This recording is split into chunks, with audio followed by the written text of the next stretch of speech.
Qu'est-ce qui fait qu'un enseignement est vraiment exceptionnel? On pense souvent à ce qui se passe en classe, à l'enseignant lui-même, mais en réalité, c'est bien plus que ça.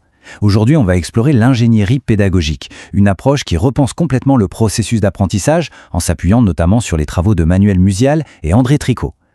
Pour bien comprendre de quoi on parle, il y a une image qui est juste parfaite, celle de l'iceberg.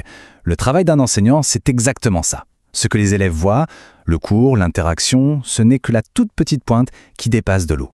Parce que le gros du travail, la masse colossale, elle est sous la surface, complètement invisible.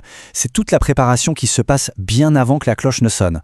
C'est cette base immergée, la recherche, la planification, la conception, qui donne toute sa stabilité et son succès à ce qui se passe en surface. Et justement, ce travail caché fait appel à deux modes de pensée qui sont très très différents. Saisir cette dualité, c'est un peu la clé pour comprendre l'essence de l'ingénierie pédagogique. D'un côté, on a la pensée rapide. C'est le pilote automatique, intuitif, basé sur l'habitude, indispensable pour gérer le quotidien et les imprévus d'une classe. De l'autre, on a la pensée lente. Ça, c'est le mode architecte, réfléchi, rationnel, délibéré. L'ingénierie pédagogique, c'est une invitation à passer beaucoup plus de temps en mode architecte pour concevoir des expériences d'apprentissage qui sont vraiment solides et optimales. Mais pour bien concevoir, il faut aller encore plus loin.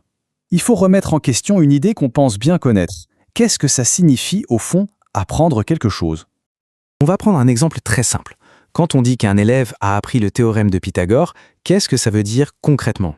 Est-ce que ça veut juste dire qu'il peut réciter la formule a carré plus b carré égale c carré, ou est-ce que c'est quelque chose de bien plus profond? Et voilà la réponse qui est vraiment au cœur de tout. On n'apprend jamais une connaissance de manière abstraite, isolée. On apprend toujours un couple, un duo indissociable, la connaissance et la tâche qu'elle permet de réaliser. Le savoir n'est pas un objet qu'on stocke, c'est un outil pour agir. Le grand chef Paul Payré a une anecdote géniale qui illustre ça parfaitement. Il raconte qu'un de ses professeurs lui a fait comprendre ce principe avec un truc tout simple, une carotte et 3 verres d'eau. Il lui a montré comment, selon la manière de couper la carotte, ça c'est la tâche, la saveur se diffusait de manière complètement différente dans l'eau. Ça c'est la connaissance. Le principe a été appris par l'action, pas en mémorisant une recette. Alors, si on accepte cette idée qu'apprendre, c'est lier une tâche et une connaissance, eh bien, ça change radicalement la vision du rôle de l'enseignant. L'objectif n'est plus de simplement présenter des informations, de verser du savoir dans la tête des apprenants. Non, l'objectif devient de faire apprendre. L'enseignant se transforme en architecte d'expérience dont le but est de concevoir les tâches précises qui vont amener l'apprenant à construire lui-même ce pont vital entre le savoir et l'action. D'accord, mais comment on met ça en pratique? C'est là qu'intervient le cadre de pensée central de Musial et Tricot, la fameuse théorie des 3 actes. La progression est d'une logique implacable. Acte 1, l'acte d'apprendre. Il faut d'abord comprendre comment on apprend vraiment, c'est-à-dire via le couple tâche-connaissance. Acte 2, l'acte d'enseigner. Le but est donc de faire apprendre en proposant les bonnes tâches. Et enfin, l'acte 3, l'acte de concevoir. C'est le processus de planification rationnelle où l'on conçoit l'acte 2 pour permettre l'acte 1. C'est une construction à l'envers en quelque sorte. Cette phrase résume tout. La conception, l'acte 3, c'est le pont qu'on construit entre ce qu'on sait sur l'apprentissage et la pratique concrète de l'enseignement. D'accord, l'idée est séduisante, mais concrètement, pourquoi est-ce si important d'adopter cette mentalité d'ingénieur?